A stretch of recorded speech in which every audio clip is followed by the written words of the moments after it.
What's up, folks? Magka-car wash tayo ngayon. Ay, e-bike wash. Yan. Ito yung gamit. Tools. Tapos yung jack.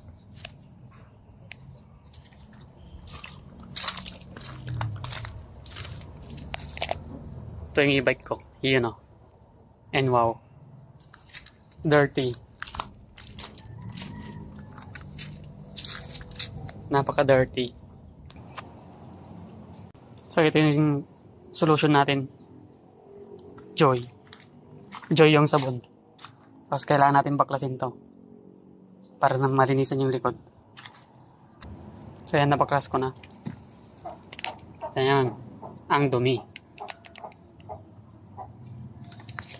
So umpisan natin mag car wash. So umpisan ko nang maglinis ng aking e-bike. Siyempre unahin ko tong harapan. Hindi pa ako nakakabili ng ang tawag dito, shampoo. Yung solution na talagang pang car wash. Ito muna gagamitin ko. Joy. Isang patak. Kayang isang katutak. Wala pa tayong budget para dyan. Maybe next year, ganun. Okay na yan. Basta importante malinis tong e-bike. Hindi naman ako araw-araw nagka-car wash eh. Weekly. Sa susunod ko na lang. Every month na lang. Palagi naman kasing umuulan. Katulad ngayon, may bagyo. Tapos mag-washing pa ako. Wala na. Madudumihan din to. Swerte na lang pag umaraw bukas. Bukas ko pa to gagamitin eh. Tapos matadaanan mo puro lubak. Hahais! Wala rin yung car wash. Mapuputikan din naman. Pero okay lang. At least nalinisan. Pati ilalim na itong madumi. Medyo mahirap siya linisan, no? Kasi hindi tulad ng ibang sasakyan. Kahit paliguan mo yung mga yan, okay lang. Ito hindi pwede. E-bike to eh.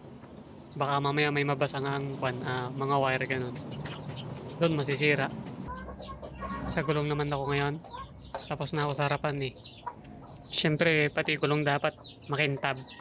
Yung parang nilagyan pa ng tire block ganun. Pero wala akong tire block. Linisan ko lang yung pinakarim niya. Para hindi naman putik-putik, no?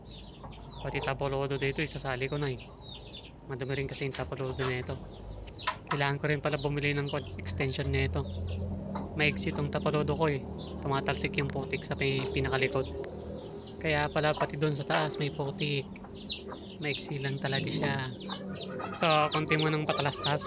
Ayun yung mga manok namin. Sige, daan na. Kailangan kong bumili ng mudguard. Uy, yung nanay, nahuli. Alis na dyan. Titingin pa kasi. Napakaingay pa. Napansin ko nga pala, no? Medyo maambon na. Napakamalas ko naman. Kung kailan nag-washing tsaka ulan. Hahais! Kaya tinigil ko muna. Hindi naman pwedeng mag-washing habang umuulan, di ba? Kinuha ko muna pala tong jack. Baka mga lawang eh. Kailangan ko kasi ng jack para matanggal ko yung gulong sa likod. Pati yung dilinisan ko. So ayan na nga. Umulan na.